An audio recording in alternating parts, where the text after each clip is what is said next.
The silent weight. There is a quiet kind of pain that deep thinkers carry. It doesn't scream. It doesn't beg for attention. It lingers, like an invisible weight pressing on the soul.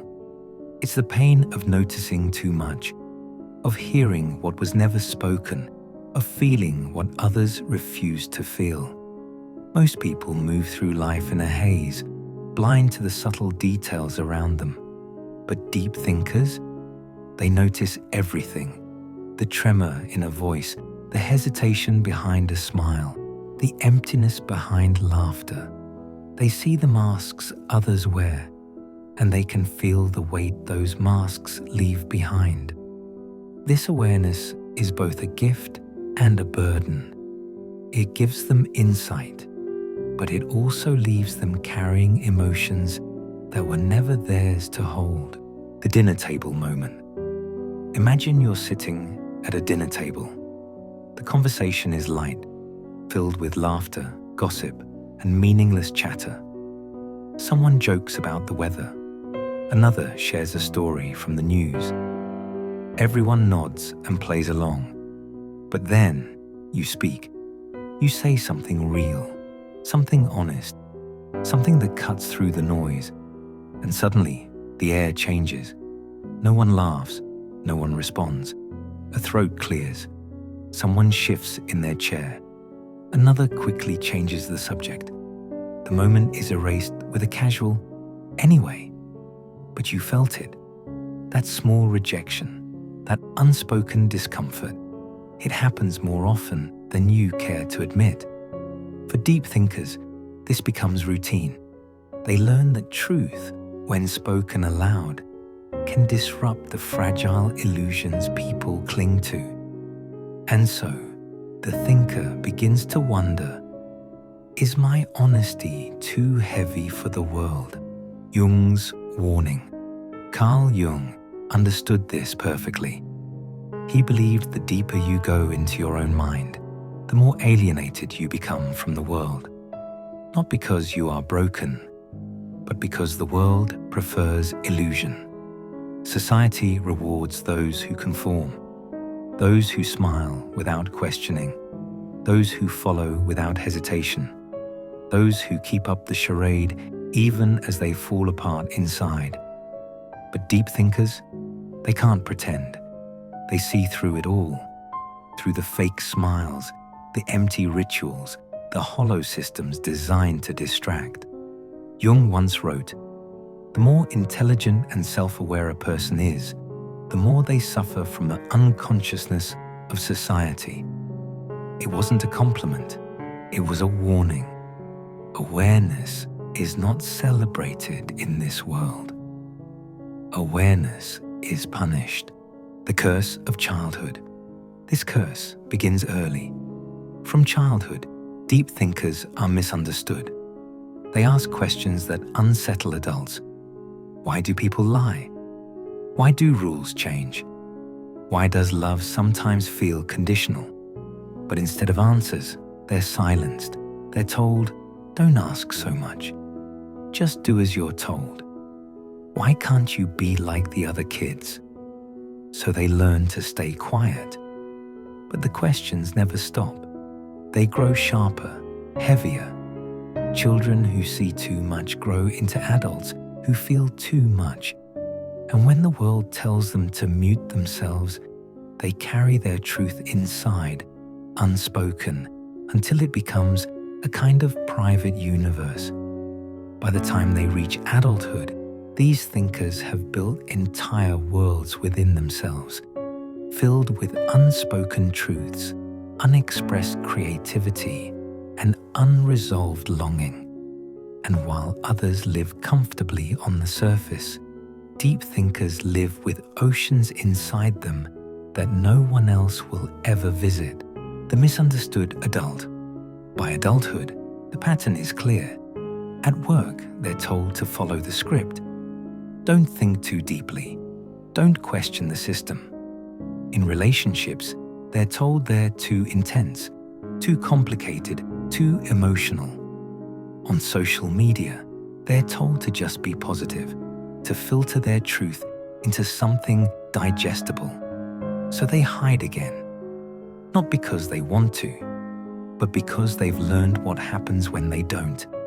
And yet, hiding comes at a cost. They begin to feel invisible in a world that rewards performance over authenticity. Every time they suppress their truth, a part of them withers, like a flame starved of oxygen. Mirrors make enemies. Society misunderstands them. When they express complex ideas, they're accused of showing off. When they sit in silence, people assume they're judging. When they talk about trauma, they're dismissed as dramatic. When they ask questions, they're labeled overthinkers. But they're not overthinking. They're seeing, they're feeling, they're noticing what others are too afraid to confront. And that makes people deeply uncomfortable, not because the thinker is wrong, but because the thinker is right. They hold up a mirror that reflects everything society tries to hide. Jung called this the encounter with the shadow. Most people run from their shadow. So when a deep thinker reflects it back at them, they run from the thinker instead. Real is dangerous. Have you ever tried to warn someone? To tell them a truth that might save them? To show them a destructive pattern they can't see for themselves? And instead of gratitude, you are met with silence, or defensiveness, or worse, abandonment. You weren't being negative, you were being real. But real is dangerous. Real doesn't flatter. Real doesn't entertain. Real makes people think. And thinking hurts. It strips away illusions. It forces people to confront truths they've spent years burying. So instead of facing the pain, they reject the messenger. They reject you, the tragedy of awareness. Jung said it best. Most people don't think. They simply rearrange their prejudices. Most people live on borrowed thoughts. They repeat what they've heard. They defend what they've absorbed. They cling to the familiar, even if it isn't true. But deep thinkers, they dismantle, they question, they deconstruct the illusions handed to them. They stay awake at night, wrestling with contradictions, searching for meaning, not for approval, but for truth. And in doing so, they often lose the approval of those who live only on the surface. That is the tragedy of awareness. The more awake you are, the more isolated you become. The script of society. Carl Jung had a word for this: mass-mindedness. Most people don't think independently. They absorb culture without ever asking if it's real, if it's right, or if it belongs to them. From the moment you are born, you are handed a script. You are told what is good, what is bad, what success means, what failure looks like. You are told to smile even when you're sad, to obey even when it feels wrong, to compete even when your heart longs to connect. And if you follow the script, the world applauds you. It calls you mature, successful, well-adjusted. But if you dare to question it, if you say, "This doesn't feel right to me," suddenly you are the problem. You are too sensitive, too intense, too much. But Jung knew the truth. You are not too much. You are awake. And the world fears what is awake. The cost of being real, the cost of awareness is everywhere. In school, deep thinkers are punished for daydreaming, for asking too many questions, for challenging authority. At work, they are dismissed as impractical, too philosophical, not productive enough. In love, they are rejected as too intense, too emotional, too deep. Modern culture idolizes speed, scrolling, consuming, forgetting. But deep thinkers, they don't move at the speed of distraction. They pause, they reflect, they feel.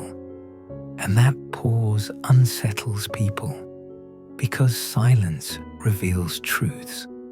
And most people would rather keep their truths buried. Loneliness versus solitude. Carl Jung once wrote, "Loneliness does not come from being alone, but from being unable to communicate the things that seem important to you." Every deep thinker knows this ache, the ache of wanting to talk about meaning, about purpose, about life and death, but being met with small talk and silence. The ache of seeing through someone's mask and saying nothing because you know they couldn't handle it. The ache of dulling yourself down just to be understood. That is not connection. That is survival. And survival comes at a cost. Self-doubt, exhaustion, isolation, awakening as a calling. But here's the truth. You must not abandon your depth, because at the moment you abandon your depth is the moment you abandon your soul. You were not born to fit in. You were not born to be tamed. You were not born to be numb. You were born to see, to feel, to awaken. And yes, this path is isolating. Yes, it is heavy. Yes, it is exhausting. But it is also sacred, because in a world built on pretending, being real is revolutionary. Final chapter. The task of the deep thinker. So let the world misunderstand you. Let them call you too much, too serious, too intense. Smile gently and go even deeper. Because this world doesn't need your mask. It doesn't need your silence. It doesn't need your conformity. It needs you. As Jung said, who looks outside dreams. Who looks inside awakes you are awake. And though the world may resist you, it is people like you who carry the light forward, quietly, stubbornly, relentlessly, until the world itself is ready to awaken.